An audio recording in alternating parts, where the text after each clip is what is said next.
E o título para esta meditação que eu reservei para partilhar com os irmãos alguns pensamentos é Servir a Deus em Família. Claro que quem não tem família constituída, ainda que provenha de uma família naturalmente, porque todos nós temos uma família, certo? Mas ainda que haja aqui pessoas que não têm família constituída, tanto esses como as famílias constituídas que estão aqui nesta manhã, eu creio que o Senhor quer continuar a usar-vos, quer continuar a tomar a vossa vida e as vossas vidas, enquanto núcleo familiar, no sentido de se envolverem ainda mais, se possível, porque há sempre um espaço na nossa vida para nós podermos ir mais além. Há sempre um pouco de esforço que nós podemos fazer no sentido de chegar mais longe. Amém? E eu creio que esta igreja tem desejos, tem objetivos, tem conquistas ainda pela frente. Amém. E eu creio que esta igreja deseja chegar mais longe. Amém? E que bom que as famílias possam estar envolvidas. Quantas famílias aqui nesta manhã podem dar graças a Deus por estarem envolvidas na obra de Deus? Amém? Vários irmãos, várias famílias. Eu no final da reunião adianto isto desde já, sem causar muito rebuliço, e não sei se vai ser possível, mas eu gostava que as famílias que estão representadas aqui neste auditório, nesta manhã, pudessem se juntar e pudéssemos orar enquanto famílias, e depois eu irei orar pelas famílias de uma forma geral, mas nos juntarmos e orarmos para que o Senhor nos ajude, amém? No sentido de, quem sabe, se alguns de nós temos que assumir um compromisso novo com o Senhor, ou quem sabe se muitos de nós aqui, ou alguns de nós também, nesta manhã, precisamos renovar o nosso compromisso missionário com o Senhor. Amém? Um versículo que está aí diante de vocês. Todos nós conhecemos este versículo, ou pelo menos muitos de nós conhecem este versículo. E este versículo é de uma importância muito grande. Muito grande. Diz assim: mas se vos parece mal o servirdes ao Senhor, isto é, Josué, naturalmente, a falar para o povo de Israel. Escolhei hoje a quem haveis de servir. Se aos deuses a quem serviram vossos pais, que estavam além do rio, ou aos deuses dos amorreus, em cuja terra habitais. E eu queria que ficassem com este versículo naturalmente e ficassem ou retivessem esta última frase do versículo, que é sobre isto que nós iremos falar basicamente. Porém, disse Josué, eu e a minha casa serviremos ao Senhor. Os irmãos querem dizer comigo? Quase parece mal. Vamos lá? 1, 2, 3. Porém, eu e a minha casa serviremos ao Senhor. Amém. Aleluia. Que propósito fantástico. Que intenção tão nobre. Que bom que é nós decidirmos servir ao Senhor com todas as nossas forças, com todo o nosso saber, com todos os nossos recursos, com todo o nosso entendimento, com toda a graça que o Senhor nos der e nos dá, com tudo aquilo que temos e somos. Que bom. Eu creio que não há nada melhor do que nós servirmos ao Senhor. Obrigado. Servirmos com tudo aquilo que temos, com tudo aquilo que nós somos. Amém? Aleluia. Meus irmãos, se nós lêssemos, e aqueles que puderem, podem ler e devem ler naturalmente, o contexto deste versículo e este capítulo 24 de Josué, nós vamos encontrar aqui um aspecto muito importante, que é o Senhor, por intermédio de Josué, procurar renovar a sua aliança com o povo que tinha escolhido. E é importante nós meditarmos nestas palavras, Assim como é importante nós meditarmos nas últimas palavras de pessoas importantes, eventualmente pessoas da nossa família, nossos amigos, pessoas ilustres, porque normalmente as últimas palavras dessas pessoas são palavras muito importantes. Talvez essas pessoas falarão um pouco da sua experiência, e se os irmãos lerem, e se lerem com atenção, hão de reparar que Josué, e há quem diga que este momento em que Josué fala ao povo é um hino ao discurso. Porque, de facto, Josué, ele vai buscar tudo aquilo que Deus fez em favor do seu povo, todas as conquistas que foram efetuadas, e nesta altura, quando Josué fala ao povo, já a nação estava em descanso, todos os inimigos já tinham sido conquistados, derrotados, ok? Agora eles tinham que desfrutar de tudo aquilo que Deus tinha estabelecido para eles. Então, nesta altura, Josué também já está numa idade avançada. Ele estaria com cerca de 100 anos à volta disso. Mas ele ainda tem força. E ele ainda sente a necessidade de falar ao povo, de dizer umas últimas palavras ao povo.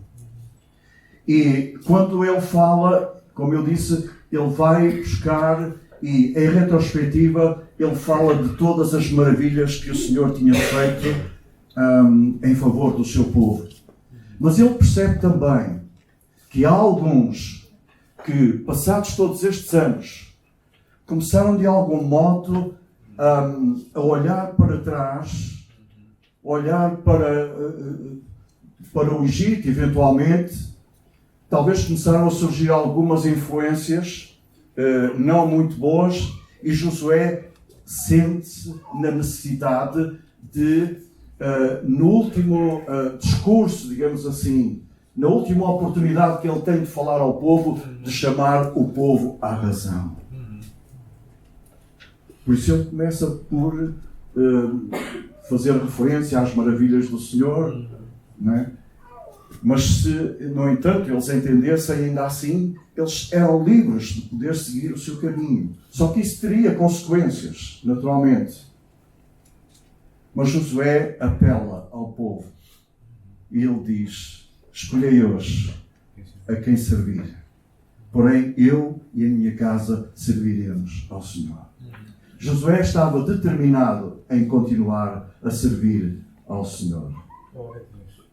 E este era um momento crucial na vida da nação de Israel. Provavelmente Josué não teria mais oportunidade de falar ao povo, à nação. Estavam reunidos todos as principais autoridades da nação de Israel, todo o povo estava a escutar o seu discurso e ele não teria mais alguma oportunidade, provavelmente, de falar. Por isso ele agarrou o momento. Ele agarrou aquela oportunidade. E ele disse, deu a entender, ele gostava, era o desejo do seu coração, que a decisão que eles viessem a tomar, porque o apelo foi no sentido de eles renovarem a aliança com o Senhor. Mas era alguma coisa que eles não podiam protelar por mais tempo. Era alguma coisa que eles não podiam empurrar com a barriga, como nós às vezes costumamos fazer com certas decisões que nós temos na nossa vida. Josué disse que era hoje, ou seja, naquele dia. Josué esperava da parte deles que renovassem o seu compromisso, renovassem a aliança que o Senhor tinha feito com o seu povo. E assim aconteceu, nós sabemos. Que o povo acabou por aceitar o desafio de Josué. E, meus irmãos, como eu disse, este era um momento crucial na vida da nação de Israel. E há momentos cruciais na vida de todos nós. Se pudéssemos vir aqui à frente, todos nós teríamos certamente um momento que foi chave, que foi importante, que foi crucial na nossa vida. E eu estou a lembrar-me de Jesus, que teve também o seu momento crucial. Quando ele, no caminho para a cruz, em meio a todo o sofrimento que que ele estava a passar, ou porque passou, ele orou ao Pai, uma oração muito simples: Pai, se é possível, passa de mim este cálice. Mas o que seria de nós se Jesus não tivesse concretizado o plano de Deus para ele e para nós também? O que seria de nós? Não estaríamos aqui nesta manhã?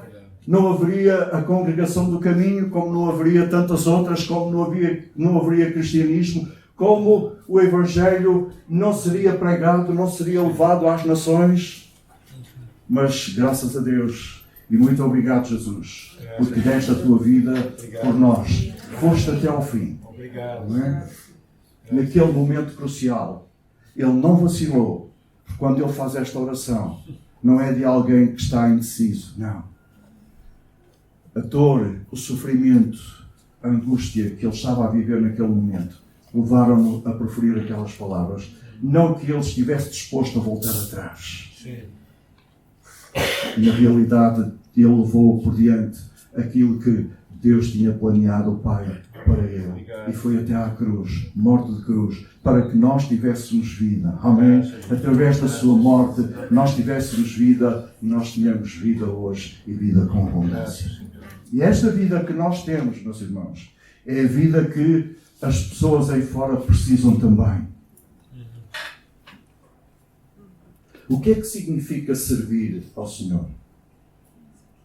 Servir ao Senhor significa interiorizar a causa do Evangelho. Sim.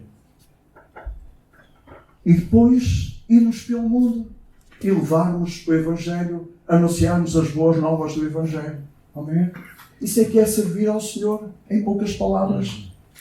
É a causa do Evangelho para nós hoje. É a causa do Evangelho que nós temos que assumir, que nós temos que interiorizar e que nós temos que levar por diante. Ainda não é para acabar, pois não?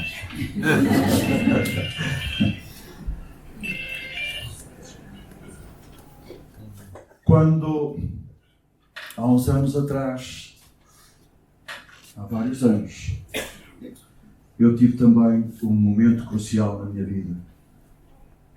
Tinha um emprego e Deus falou comigo muito fortemente e de tal maneira que eu fui levado, eu fui impelido pelo Senhor, pelo Espírito de Deus, a deixar tudo aquilo que eu tinha, tudo aquilo que eu fazia, para me consagrar ao Senhor.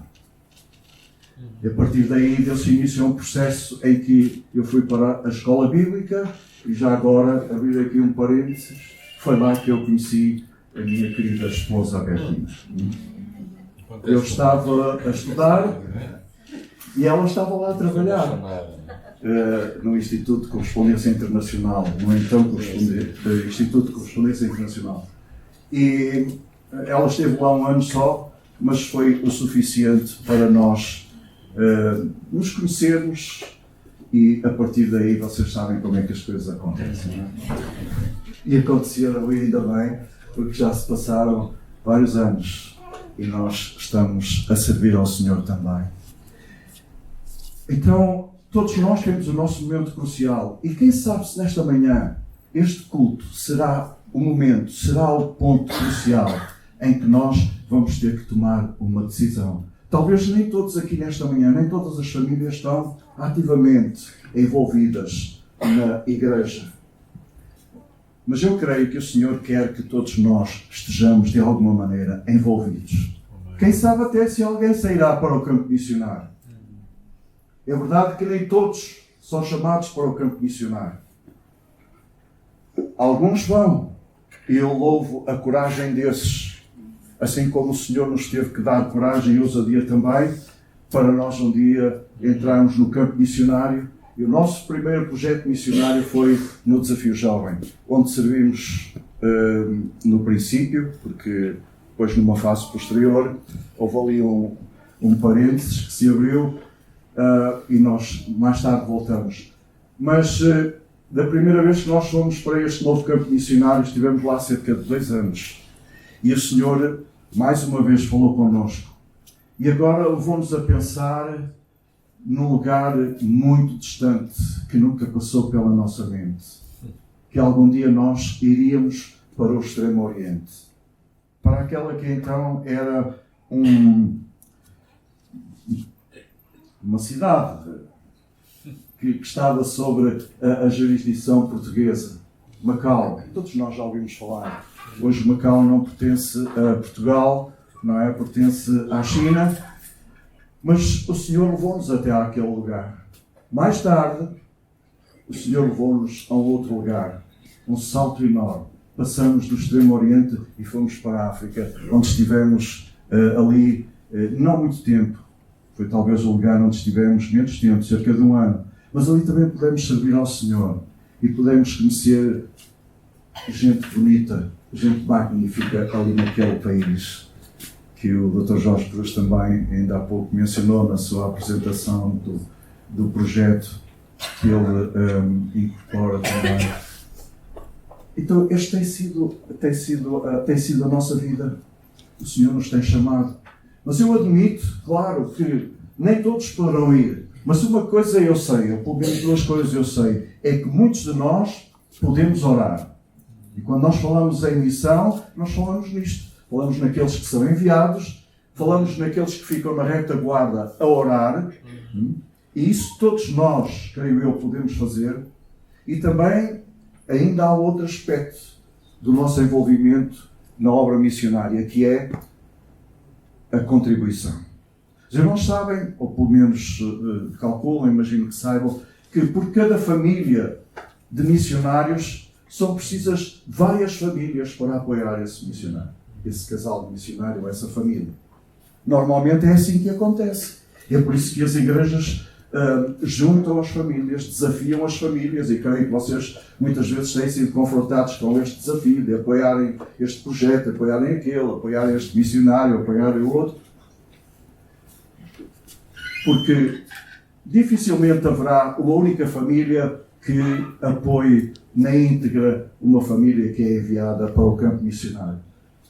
Daí que as famílias são importantes no contexto das missões. Todas as famílias. E nenhuma família deve ficar fora do projeto missionário que o Senhor tem para a humanidade. Todos nós somos importantes. Todas as famílias são fundamentais. Por isso que nós no final vamos orar, enquanto famílias, e permitir que o Senhor nos fale. E quem sabe se o Senhor irá pedir para nós darmos um passo de fé mais ousado do que aquilo que temos feito. Talvez sairmos da nossa zona de conforto em termos de projeto missionário, em termos de campo missionário, e fazermos alguma coisa mais. Por isso que nós devemos estar atentos. Josué não está aqui a falar-nos hoje, nesta manhã, mas eu creio que o Senhor nos fala através da sua palavra. Amém? E se era importante o povo dar atenção às palavras, às últimas palavras de Josué, é importante também que nós demos atenção a estas palavras que ainda hoje fazem sentido nos nossos dias. Quando Josué disse: porém, eu e a minha casa serviremos ao Senhor. E homens, nesta manhã, deixem-me falar para os homens. Josué, ele tomou uma decisão, era uma decisão pessoal. E todos aqueles que estão envolvidos na obra missionária devem tomar uma decisão pessoal.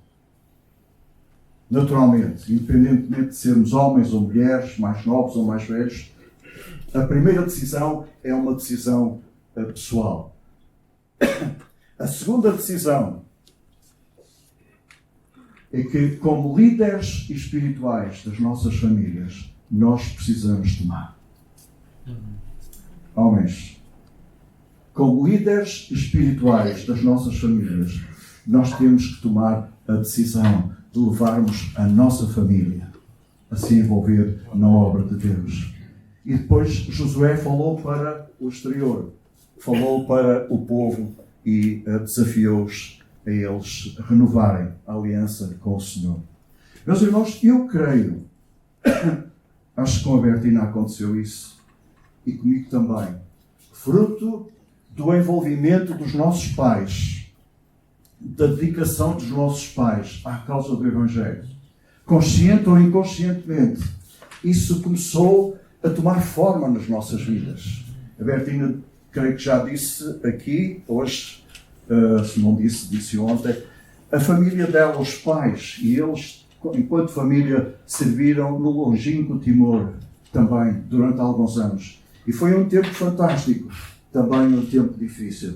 Foi um mix de coisas boas e coisas nem tão boas quanto isso. A Bertina perdeu um irmão lá, campo missionário, também há estas adversidades. Mas quando eu estava a preparar estes pensamentos para partilhar com os irmãos, eu estava a pensar e senti-me grato pelos meus pais, pelo legado espiritual que eles me deixaram.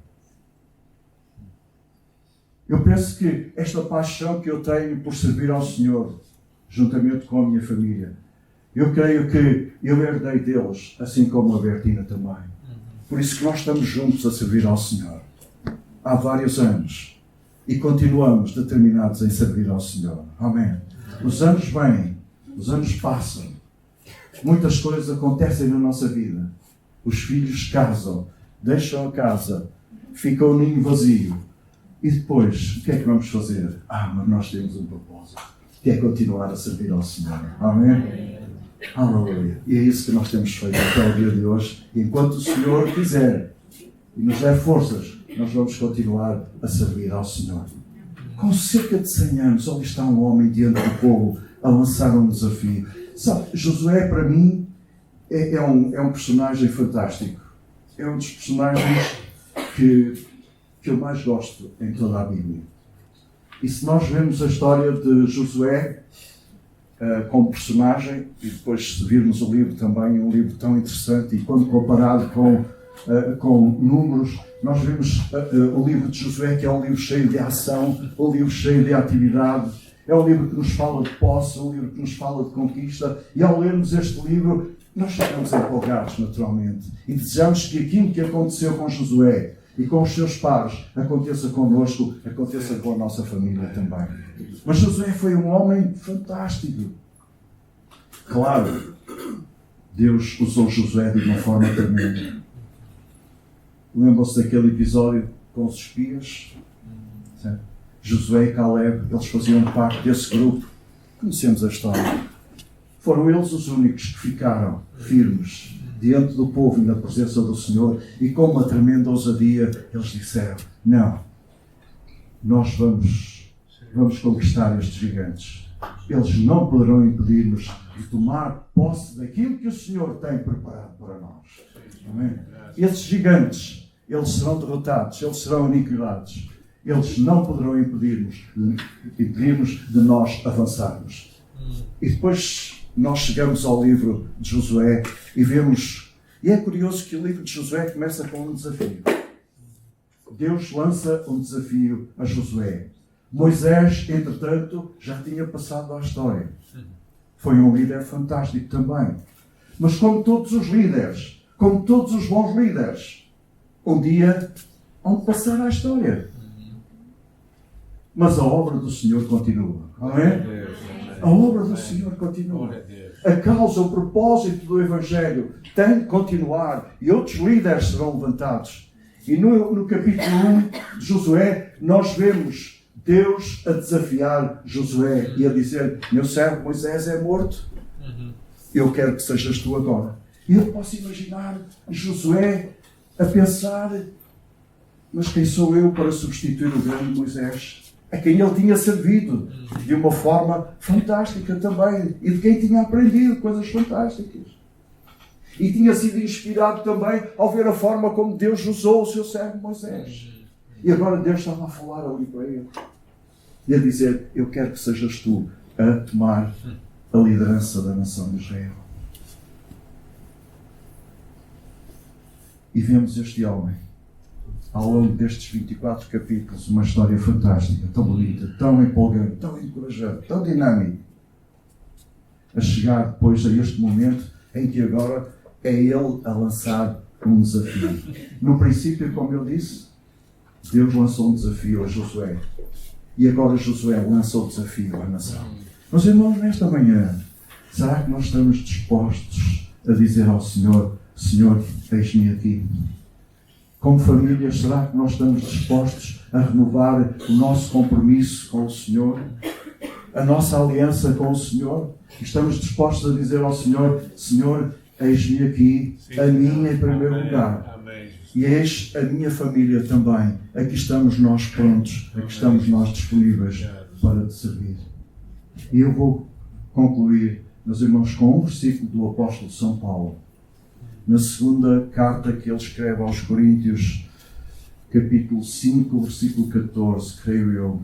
Uma expressão tão fantástica, que é isso que nos deve mover em tudo aquilo que nós fizermos em prol da causa do Evangelho.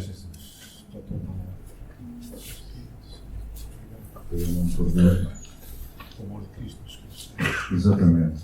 O vosso pastor está ali a ajudar-me. Porque o amor de Cristo nos constrange. E se os irmãos lerem o contexto deste capítulo 5, nós vamos encontrar não só, e esta deve ser a motivação, meus irmãos, o que nos motiva a nós nos envolvermos na obra de Deus, pela causa do Evangelho, enviarmos missionários, enviarmos outros para irem para onde quer que seja necessário, é nada mais nem nada menos do que o amor de Cristo. Amém? Nós não temos outro motivo, não há outra motivação senão o amor de Cristo derramado sobre as nossas vidas. Porque o amor de Cristo nos constrange. Sabem que no Velho Testamento ou no Antigo Testamento as pessoas eram impelidas pela lei a fazer o que tinham que fazer. Mas graças a Deus que nós hoje não estamos debaixo da lei. Estamos debaixo da graça, do favor de Deus. Mas temos também algumas obrigações. E temos também a motivação. E é importante que quando nós fizermos alguma coisa para o Senhor, e tudo e aquilo que nós fizermos para o Senhor, o façamos com a motivação certa. Não é evidenciar a Igreja do Caminho, ainda que é bom que a Igreja do Caminho, esta congregação, seja conhecida aqui ao redor e seja conhecida nesta grande área metropolitana do Porto e por todo o nosso país e Aleimar, etc, etc. Mas o mais importante aqui, a motivação correta, é que o amor de Cristo nos tem a constranger, não é? E constrangidos pelo amor de Cristo, nós somos impelidos. É como que uma mola que nos leva a fazer o que nós temos que fazer para o Senhor.